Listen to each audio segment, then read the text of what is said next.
Now, from across the Tri-States, this is KHQA Sports.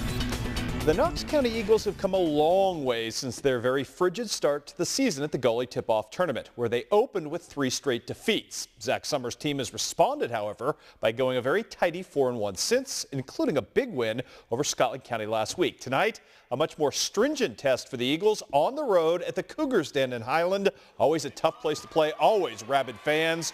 Those Cougar Kookies getting it done tonight. First half, though, very back-and-forth affair. Donovan Edwards with the take right here for Knox County. Good move to the basket.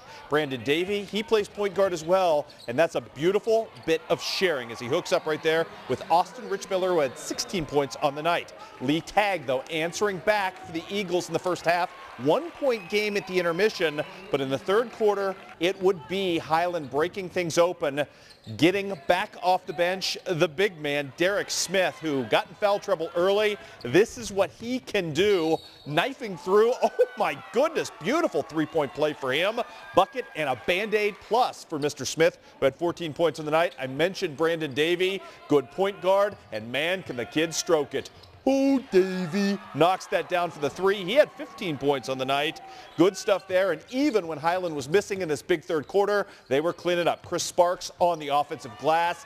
That's what big guys do. Muscles his way up and gives the Cougars a 12-point victory tonight as they knock off the Knox County Eagles.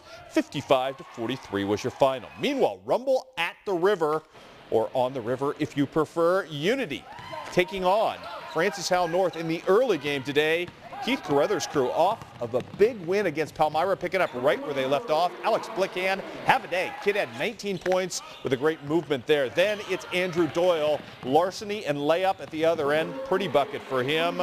All sorts of good things happening in this ball game. Adam Donley doing some work right here as he's going to come off the pass right here and finish nicely. Then a little Lane Davis action as well as Unity gets the victory tonight. But the final count in this one of 45-42. Kind of everybody getting into the act, including Mr. Lane Davis right there. On the scoreboard today, Marion County goes on the road, beats Brashear 81-25. Reed Plunkett with 18 points in that ball game. Clark County, a big winner over Kirksville, 57-48. The South Shelby boys, Barry Paris, 63-27. Ryan Mays with 13 points in that ball game. And North Shelby continues to play some hot basketball of late, beating Novinger 68-23.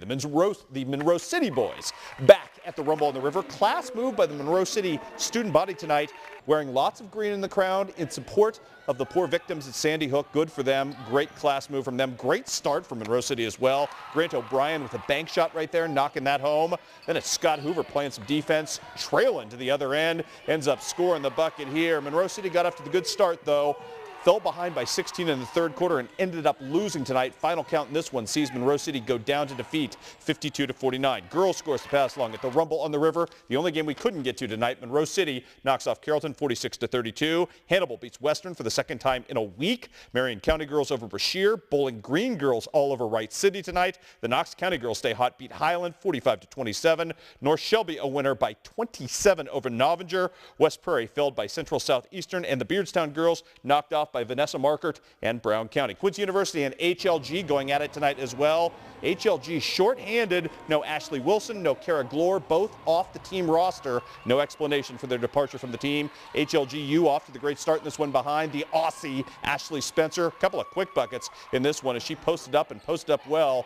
2 of them back-to-back right here. But then Quincy University comes alive in this ball game. It's Lucy Cramsey beating the shot clock to help her team get untracked as they take an 84-37 lead in this game. The big story in this one, it was Miss Burrish, Kelly Burrish tonight with 6 of 8 three-point shooting. She had 23 points as QU gets off the schneid, gets the win tonight. Also winning tonight, the Western Illinois women as well as they win 70-68 over Eastern, I should say, at Western Hall. That wraps up a very busy Monday night.